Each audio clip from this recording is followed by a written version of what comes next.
Hello అండి, today మీకు చూపించే రెసిపీ వచ్చేసి పన్నీర్ మసాలా కర్రీ.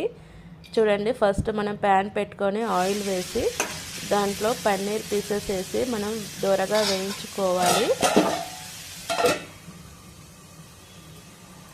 నెక్స్ట్ మనం అవి మూత తీసి చూసి కొంచెం బ్రౌన్ అయ్యాయి చూడండి. ఇప్పుడు మనము ఒక ప్లేట్లో సర్వ్ చేసుకోవాలి, సైడ్ పెట్టుకోవాలి. నెక్స్ట్ మనము దాంట్లో మసాలా కావలసిన ఐటమ్స్ మనం వేయించుకోవాలి. ఇప్పుడు ప్యాన్ వేసి ఆయిల్ వేసి దాంట్లో మనం మసాలా దినుసులు అంటే ఒక లవంగా, ఇలాచి అండ్ బిర్యానీ ఆకు వేసి ఆయిల్లో నెక్స్ట్ ఫస్ట్ మనము టమాటో అండ్ ఆనియన్స్ పేస్ట్ చేసి పెట్టుకొని అది మనం ఇప్పుడు యాడ్ చేసుకోవాలి. నెక్స్ట్ దాంట్లోనే మనము పసుపు అండ్ అల్లం వెల్లుల్లి పేస్ట్ వేసి పచ్చివాసన పోయేంత వరకు మనము కొద్దిసేపు 5 minutes మనము మూత పెట్టి ఉండాలి. నెక్స్ట్ మనము మసాలా కావలసినది ఫ్రై చేసి పెట్టుకున్నాం కదా, అది పేస్ట్లా మనం తయారు చేసుకోవాలి. ఇప్పుడు ఆ పేస్ట్ చేసింది మనము దాంట్లో వేయాలి, ప్యాన్లో వేయాలి. చూడండి ఇప్పుడు ఎంత కలర్ఫుల్గా వస్తుంది చూడండి.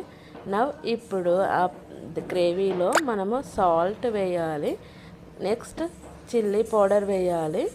ఇప్పుడు అది చాలా మగ్గనివ్వాలి. ఇప్పుడు మనకు ఆ మసాలా అన్నది బాగా మగ్గాలన్నట్టు.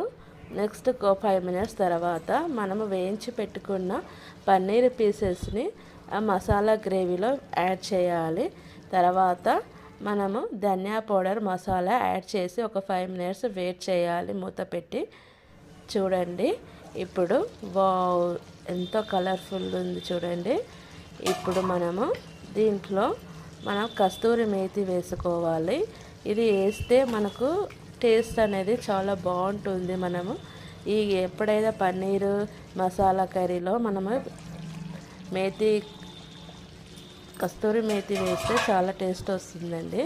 ఇప్పుడు ఫైనల్లీ మనము టు యాడ్ కొత్తిమీర అండి. చూడండి నేను కట్ చేసి కొత్తిమీర వేసాను. ఒక 2 minutes మనం మూత పెట్టి చూడాలి. అప్పుడు మనకు పన్నీర్ మసాలా కర్రీ రెడీ అవుతుంది.